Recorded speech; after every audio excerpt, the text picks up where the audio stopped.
Did you know what Africans had to endure just to visit the United States? First, they had to fight their way through endless paperwork, a long and humiliating visa process that could take months. Then came the interviews, the interrogations, the suspicion at every airport. And even after getting approved, they were often treated like second-class humans, questioned, searched, and made to feel like intruders in a land that once enslaved their ancestors.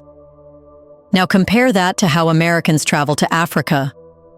In countries like Namibia, they walked in visa-free, with no long lines, no months of waiting, and no background grilling. Just flash that blue passport, and you are welcomed like royalty. No questions asked, no reciprocity required. It was the privilege, the quiet, arrogant kind the West has enjoyed for decades. But that era is ending. Namibia's new president, and notably the country's first female leader, just dropped a diplomatic bomb. She is putting a full stop to visa-free access for U.S. travelers. And this isn't just about policy. It's about principle. It's a response to the growing disrespect, especially from leaders like Donald Trump, who continue to vilify African nations while tightening visa restrictions on their citizens. She has had enough. And she is sending a message that echoes across the continent. Africa will no longer be anyone's doormat. So what does this bold move really mean? Why now? And is this just the beginning of a bigger African pushback against Western arrogance? Let's break it down.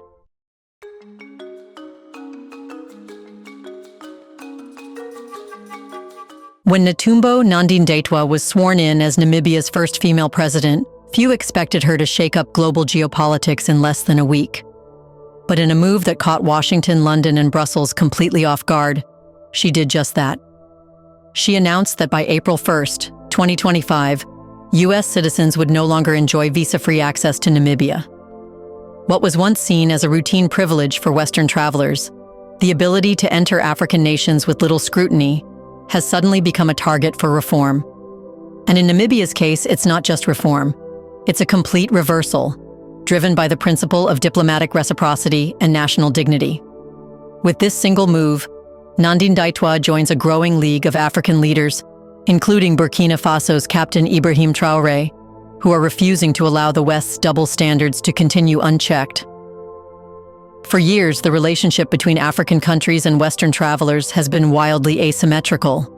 Namibians seeking to visit the United States face an obstacle course of visa requirements, a non-refundable $185 application fee, months of delays, in-person interviews at embassies, and a rejection rate that many argue is politically or racially motivated. The system is designed to intimidate and, in many cases, humiliate.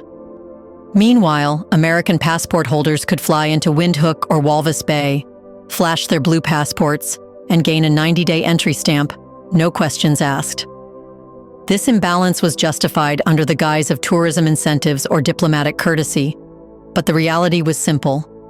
Western citizens were being granted a level of ease and respect that Namibians were never offered in return. Therefore, Netumbo Nandi-Ndaitwah's announcement wasn't just another bureaucratic travel update.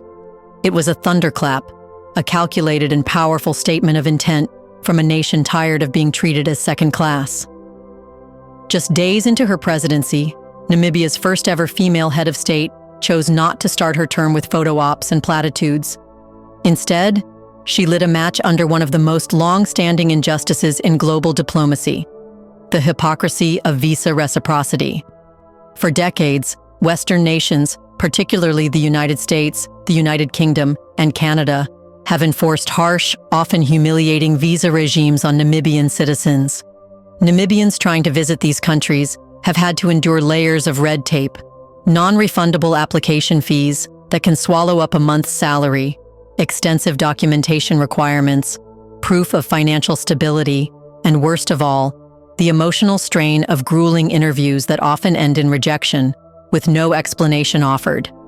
And yet, while Namibians were being told to prove themselves just to visit Disneyland or attend a conference in London, Western citizens were strolling into Namibia visa-free.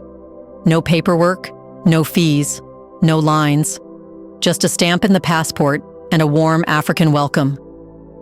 That glaring imbalance was tolerated for years, partly because of tourism revenue, and partly, let's be honest, because African nations were conditioned to accommodate, to play nice, to avoid upsetting the West, but no more.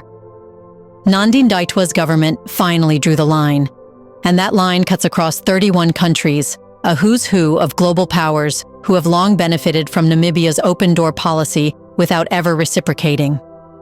The message from Windhoek is clear. If you don't treat our citizens with respect and equality, don't expect red carpet treatment in return. Before we continue further, tell us, are you enjoying the video? If yes, please like and share the video and subscribe to our channel to watch more videos on Black Africa. Let's continue now.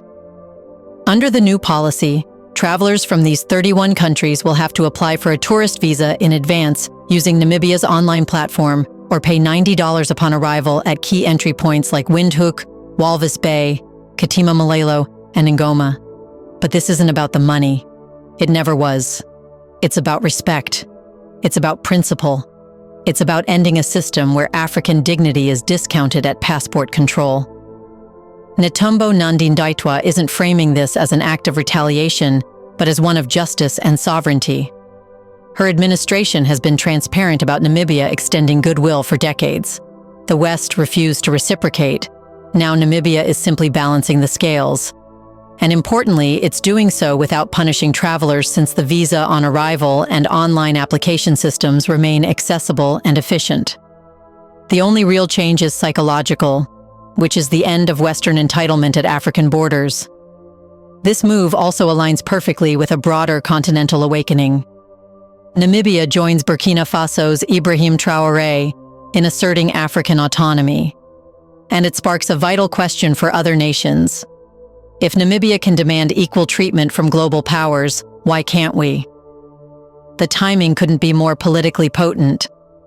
Just a few months ago, Donald Trump reignited xenophobic tensions by promising a new wave of travel restrictions targeting African countries, specifically those like Nigeria, Ghana, and South Sudan.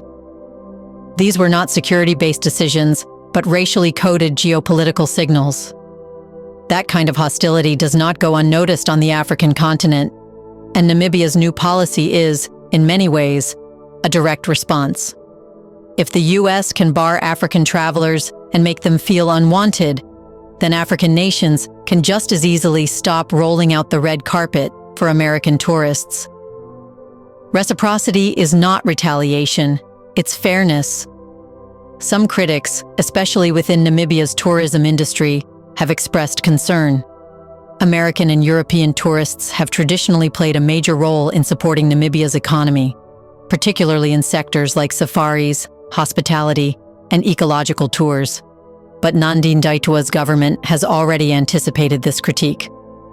The Ministry of Environment and Tourism clarified that the new policy doesn't aim to block tourism. It aims to create mutual respect.